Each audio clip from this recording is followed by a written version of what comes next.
Как и обещала, я сегодня буду делать тест муки из шугуровского зерна домашнего помола, достаточно грубый помол. И мне интересно, что же получится у меня. Образцы хлеба из этой муки вы видели.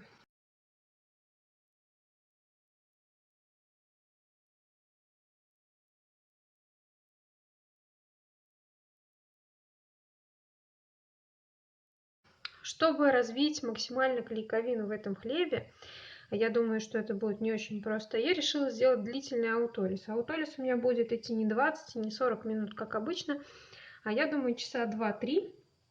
Для этого я беру муку и всю муку, которую планирую добавить в хлеб, высыпаю в миску. У меня будет 350 граммов.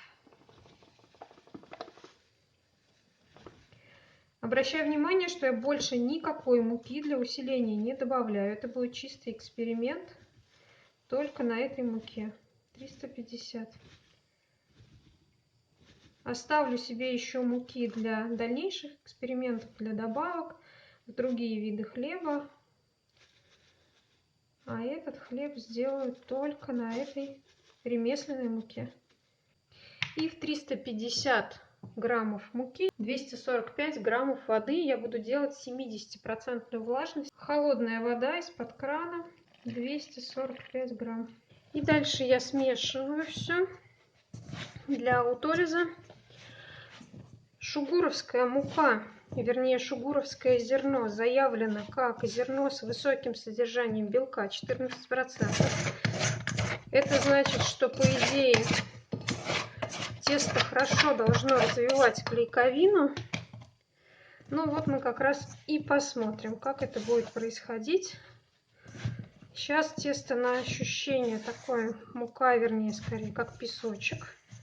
Довольно грубая, но это уже качество помола, это не имеет отношения к клейковине. Сейчас я все тщательно перемешиваю и отправлю тесто на аутолиз, но у меня есть ощущение, что я буду воды еще добавлять. Ну, посмотрим. Я обращаю внимание, что здесь только вода и только мука, и абсолютно никаких других добавок. Пока здесь нет никакой закваски, ни соли, ничего абсолютно. Ну все. Я замесила вот такой грубый колобок. Сейчас я его накрою пленкой, оставлю часа на 2. Буду посматривать, но я думаю, что как раз вот 2 часа для аутолиза будет нормально. Мое экспериментальное тесто прошло аутолиз. Сейчас посмотрим на него. В принципе, оно достаточно пластичное, оно мне нравится. Сейчас я добавлю к нему опару пшеничную на муке высшего сорта. Я добавлю ее 120 граммов. Все, начинаем замес вместе с опарой. Пластичное, кстати, хорошее тесто, оно мне нравится. Сейчас нужно очень тщательно провести замес, чтобы вся мука, вода, то есть все вот это вот грубое тесто, оно смешалось вместе с опарой. Я смешала тесто с опарой. Сейчас добавляю соль. Соль так вот на глаз. Можно сказать, большая щепотка соли. Тесто стало явно жиже после добавления опары, но сейчас соль укрепит развившуюся клейковину, и можно будет хорошо замесить. Сейчас чуть-чуть вмешаю соль и перехожу на стол. И продолжаю месить на столе. Мешу классическим способом, растиранием.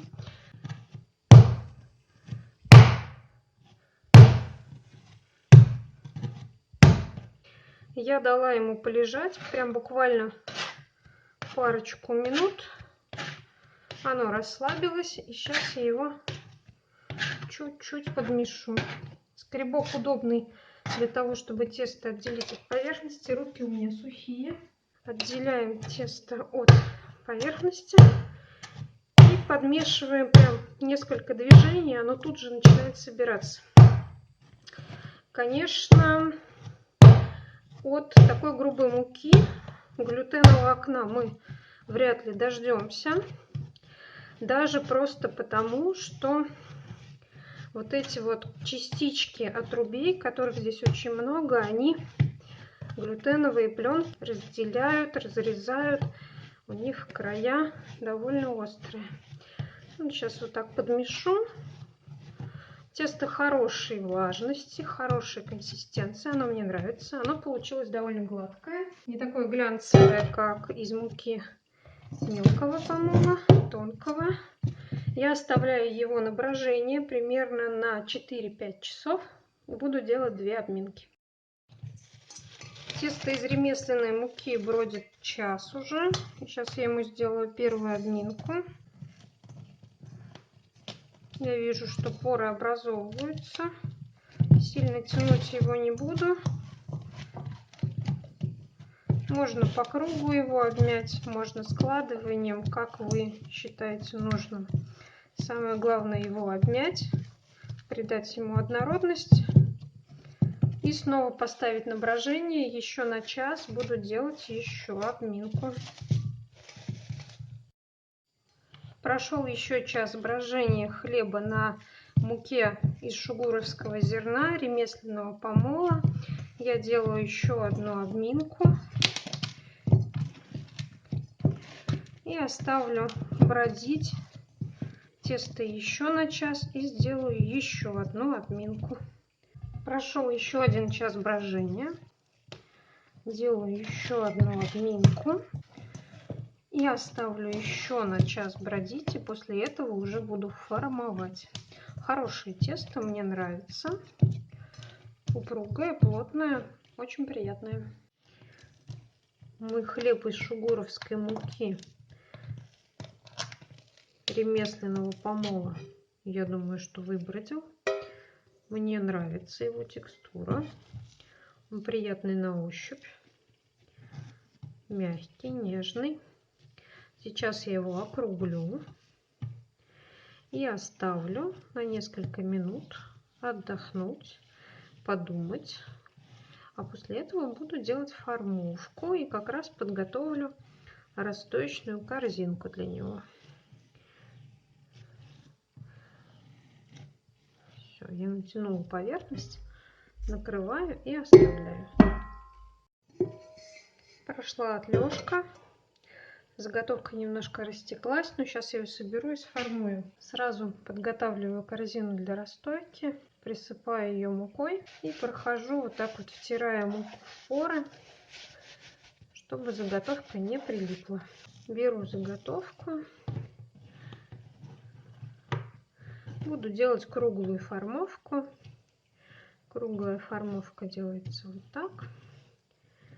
Мы по кругу собираем все вовнутрь. Проходим первый круг, потом второй, потом можно третий, пока заготовка не приобретет круглую приятную форму. Переворачиваем и затягиваем шовчик. Очень хорошее тесто, мне оно очень нравится. Несмотря на вот такую крупность и грубость этой муки, казалось бы, тесто замечательное, прекрасное в работе, очень пластичное, мне очень нравится. Берем корзину и укладываю заготовку на окончательную расстойку. Расстойку буду проводить в холодильнике при температуре от 4 до 8 градусов. У меня в холодильнике плюс 5. И расстойка займет примерно 12 или 15 часов. Посмотрю по времени, как у меня завтра будет возможность испечь. Сразу буду печь. Ну и покажу вам, что получится в итоге.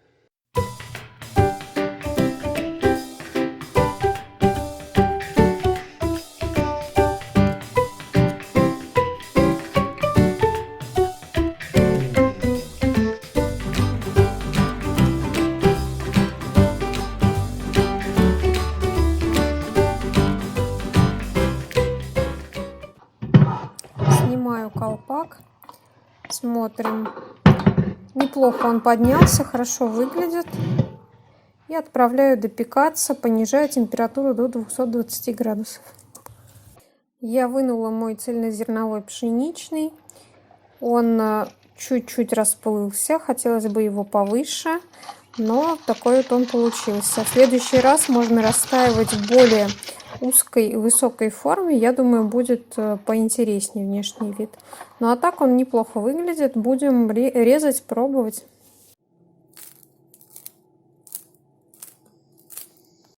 Ну а теперь мы посмотрим, какой же он получился внутри. Мне очень интересно. Режется довольно мягко. Равномерный мякиш. Не скажу, что очень пористый, но он мягкий, приятный.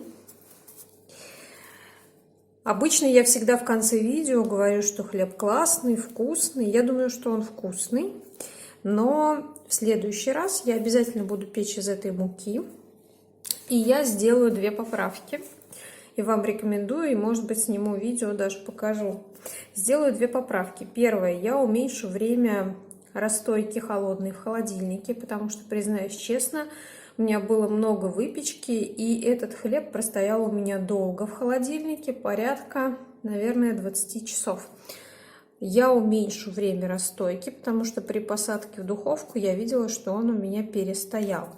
И в другой раз я выберу более компактную форму для расстойки, чтобы хлеб меньше раздавался в стороны и больше поднимался вверх.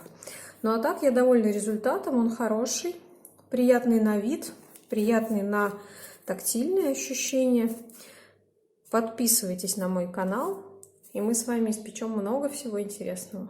Давайте сравним, я еще решила добавить видео, давайте сравним мой хлеб, который я пекла, это вот эти вот кусочки, да, и тот хлеб, который я вам вначале показывала, который я у умельцев у наших купила. Разница в сроках выпечки 2 дня, поэтому говорить о том, что это долго лежало, зачерствело, невозможно. Но я думаю, вы видите разницу в пористости, да, она очевидна, текстура совершенно разная. И мне не нравится вот в этом хлебе вот эта белесость в центре. Это говорит о том, что была нарушена технология выпечки. И вот что-то здесь пошло не так. Еще раз повторюсь, разница в 2 дня. Для хорошего хлеба 2 дня хранения это вообще не срок. Сейчас вот этот хлеб у меня как раз пролежал 2 суток до того, как я его разрезала. Потому что был другой, мы его доедали. А этот вот 2 дня пролежал. Собственно, ничего ему не стало. Ну вот. То, что я хотела показать, я вам показала. Разница в подходе, разница в выборе технологии замеса.